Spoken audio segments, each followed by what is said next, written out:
zcash. നമുക്ക് faucet പേയിൽ നമുക്ക് ലോഗിൻ ചെയ്ത് നോക്കാം.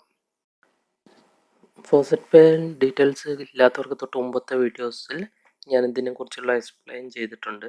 നമ്മുടെ വാലറ്റ് എങ്ങനെയാണ് അതിൻ്റെ അകത്ത് ഏൺ ചെയ്യുന്നത്, എങ്ങനെയാണ് വാലറ്റ് വർക്ക് ചെയ്യുന്നത്, മൾട്ടിപ്ലിക്കേഷൻസ്, കോയിൻ സ്വാപ്പ്, അങ്ങനെ നിരവധി എല്ലാം കൊടുത്തിട്ടുള്ളതാണ് കേട്ടോ.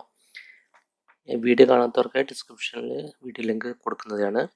നമ്മളിപ്പോൾ കാണുന്ന ഡാഷ്ബോർഡാണ്. ഡാഷ്ബോർഡിൽ നമുക്കിപ്പോൾ 17,290 zcash നമുക്കിപ്പോൾ അതിനകത്ത് ഏൺ ചെയ്തിരിക്കുന്നത്. അതിനകത്ത് ഹിസ്റ്ററീസിൽ വന്നു കഴിയുകയാണ് നമുക്ക് ഇപ്പോൾ കാണാവുന്നതാണ്. ഏപ്രിൽ 2-ാം തീയതി നമുക്ക് പേ ഔട്ട് വന്നിരിക്കുന്നത്. ഞാൻ ഇതിൽ നിന്ന് ഡയറക്റ്റ് വിഡ്രോവൽ കൊടുക്കുകയാണ്. ഇതിനകത്ത് നമുക്ക് 2 വിഡ്രോവൽ ഓപ്ഷൻസ് ആണ് ഉള്ളത്. നോർമൽ വിഡ്രോവലും പ്രിയോറിറ്റി വിഡ്രോവലുമാണ്. നോർമൽ വിഡ്രോവലിന് നമുക്ക് 4 hours നമുക്ക് വെയിറ്റ് ചെയ്യേണ്ടതുണ്ട്.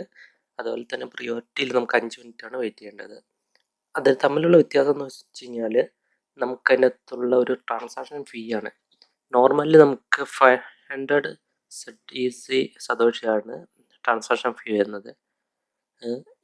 പ്രിയോറിറ്റിയിൽ നമുക്ക് 2500 നമുക്ക് ഇതിനകത്ത് ട്രാൻസാക്ഷൻ ഫീ എന്ന് പറയുന്നത്.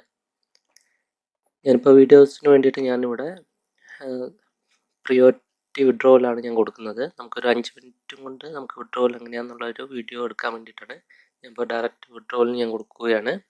കൊടുത്തതിന് ശേഷം നമുക്ക് താഴെ വന്നു കഴിഞ്ഞാൽ നമുക്ക് അതിനകത്ത് പ്രോസസ്സിംഗ് എന്ന് പറഞ്ഞിട്ട് നമുക്ക് കാണാവുന്നതാണ്. നമ്മൾ എത്രയാണ് റിക്വസ്റ്റ് ചെയ്തിരിക്കുന്നത്, എത്രയാണ് എമൗണ്ട് നമുക്ക് ക്രെഡിറ്റ് ആവുന്നത്, അതായത് അവരുടെ ട്രാൻസാക്ഷൻ ഫീ കഴിച്ചിട്ടുള്ള ഒരു ഇതാണ് അതിൻ്റെ അകത്ത് കാണിക്കുന്നത്. നമ്മുടെ ഡാഷ്ബോർഡിൽ വന്നു കഴിഞ്ഞാൽ നമുക്ക് കാണാം അതിൻ്റെ അകത്ത് zcash നമുക്ക് 0 ആയിട്ടുള്ളത്. നമുക്ക് അതേപോലെ തന്നെ ഏത് കോയിൻസ് വേണമെങ്കിലും നമുക്ക് വിഡ്രോ ചെയ്യാം. നമുക്ക് ഇതിന് വേണ്ടിയിട്ട് ഒരു 5 മിനിറ്റ് നമ്മൾ വെയിറ്റ് ചെയ്യേണ്ടതുണ്ട്.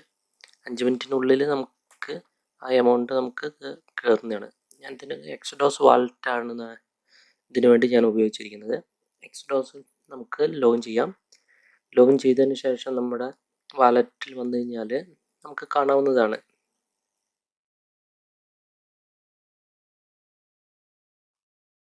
എൻ്റെ വാലറ്റിൽ ഇപ്പോൾ കിടക്കുന്ന ബാലൻസ് ആണ് ഈ കാണിക്കുന്നത്. zcashൻ്റെ ബാലൻസ് ആണ് കാണിക്കുന്നത്. ജസ്റ്റ് നമ്മൾ ഡയറക്റ്റ് വാലറ്റിലേക്ക് നമുക്ക് വരുന്നു. വാലറ്റിൽ നമുക്ക് വെയിറ്റ് ചെയ്യാം കേട്ടോ. നമുക്ക് ക്രെഡിറ്റ് ചെയ്യുന്നിടം വരെ നമുക്ക് വെയിറ്റ് ചെയ്യാം.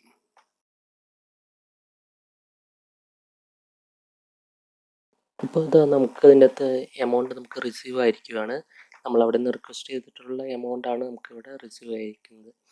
Received A few seconds ago. ഇപ്പോൾ 14.79 സതോഷി എന്ന് പറയുന്നതാണ് നമുക്കിപ്പോൾ ഏൺ ചെയ്തിരിക്കുന്നത്. നമ്മൾ ഇവിടെ നിന്ന് റിക്വസ്റ്റ് ചെയ്ത എമൗണ്ട് ആണ് കാണിക്കുന്നത്.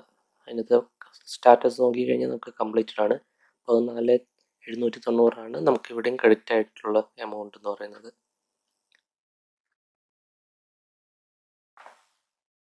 നമുക്കെങ്ങനെയാണ് നമുക്ക് ഓരോ ക്രിപ്റ്റോ കറൻസീസ് നമുക്ക് ഇതിനകത്ത് വിഡ്രോവൽ ചെയ്യാവുന്നത് കേട്ടോ. എക്സ്ഡോസ് വാലറ്റ് ഇല്ലാത്തവർക്കായി അതിൻ്റെ ഡീറ്റെയിൽസ് ഡിസ്ക്രിപ്ഷനിൽ കൊടുക്കുന്നതായിരിക്കും. ഇപ്പോൾ നമുക്ക് ഓട്ടോഫോസെറ്റ് എന്ന സൈറ്റ് വെച്ച് എങ്ങനെ നമുക്ക് ക്രിപ്റ്റോ കറൻസീസ് ഏൺ ചെയ്യാം, അതെങ്ങനെ നമ്മുടെ വാലറ്റിലേക്ക് നമുക്ക് ട്രാൻസ്ഫർ ചെയ്യാമെന്നുള്ള വീഡിയോ ആണ് നമ്മൾ കണ്ടിരിക്കുന്നത്. ഈ വീഡിയോ ഇഷ്ടമായെങ്കിൽ ലൈക്ക് ചെയ്യുക, ഷെയർ ചെയ്യുക. Thank you.